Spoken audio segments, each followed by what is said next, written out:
इनका नाम सावित्रीबाई फुले है। इनका जन्म महाराष्ट्र में हुआ था 3 जनवरी।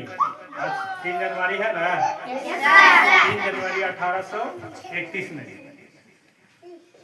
और इनका विवाह बहुत छोटा सा उम्र में, पहले जो मतलब कि इतिहास है, अब ना तुम लोग देखते हो किसी का शादी 25 साल 26 साल 28 साल में होता है। इनका विवाह मात्र 13 वर्ष की उम्र में हुआ था, 13 वर्ष की उम्र में।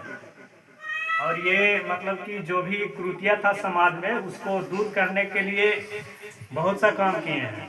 जैसे ये जब शिक्षक बने थे तब एक साड़ी पहन कर जाते थे और एक साड़ी लेकर जाते थे।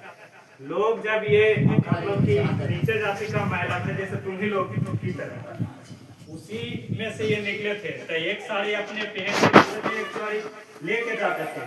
कहा कि जो भी रास्ते में जाते थे वहाँ पे उन पर कोई गोबर छिटता था या और कुछ छिटता था, मतलब कि वो गंदा हो जाता था, तो वो साड़ी अपना स्कूल में चेंज करते थे, उसके बाद दोबारा ही पढ़ाना शुरू कर देते। और इसी तरह से मतलब कि बच्चों को हमेशा, और जो इनका साथ में हस्बैंड थे वही मतलब सपोर्टेड थे कि मतलब कि तुम अच्छा कर रही हो, एक दिन कुछ समाज में परिवर्तन लाएगी। तब तुम लोग का इनसे मैसेज ये लेना चाहिए कि जैसे कितना भी परिस्थिति हो जाए, और मतलब कि पढ़ाई से हटना नहीं है या कटना नहीं है। अगर आगे बढ़ते जाएगा तो कुछ ना कुछ बेहतर होते जाएगा, कोई ना कोई मदद करने वाला आगे मिलवे करेगा।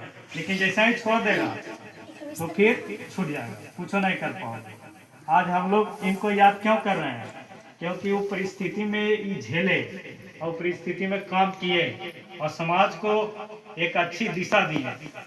जब तक तुम लोग पढ़ेगा नहीं तब तक जानकारी नहीं होगा। जैसे हम लोग बोलते हैं भीमराव अम्बेडकर, तब भीमराव अम्बेडकर के पास कुछ 32 डिग्री था, फिर भी उन लोग जब स्कूल में पढ़ते थे, तुम लोग अंदर बैठता था ना, तो वहाँ गेट पर बैठावा जाता था उनको, और गेट पर बैठावा जाता था उनको छुआछूत मतलब समझता है, जैसे हम उच्च जाति है कोई निम्न जाति है, तो उच्च जाति वाला अंदर बैठता था, निम्न जाति वाला है उसको वहीं पे गेट पे बैठा दिए। गेट पे बैठा दिए थे, उनको पानी पीने भी नहीं दिया जाता था। जैसे चापाकल है ना, वो चापाकल में उच्च जाति वाला पानी पीता था और नीच जाति वाला पानी नहीं पीता था। तब फिर भी वो संघर्ष किए, उनके पास 32 डिग्री था और 4 बार मतलब पीएचडी की डिग्री भी प्राप्त कर लेते। तो इन लोग से हमें ये सीखना चाहिए कि परिस्थिति कैसी भी हो, लेकिन पढ़ना चाहिए। जब तक पढ़ेगा नहीं तब तक कुछ बेहतर नहीं कर पाओगे।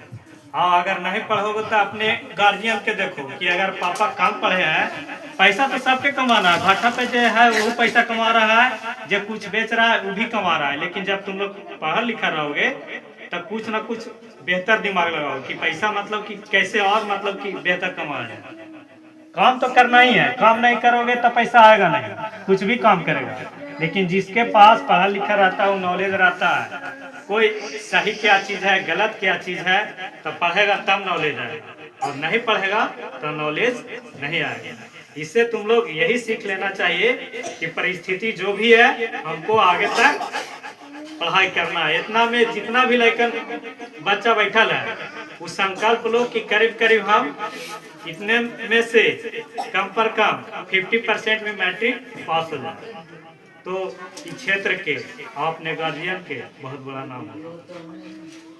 Thank you.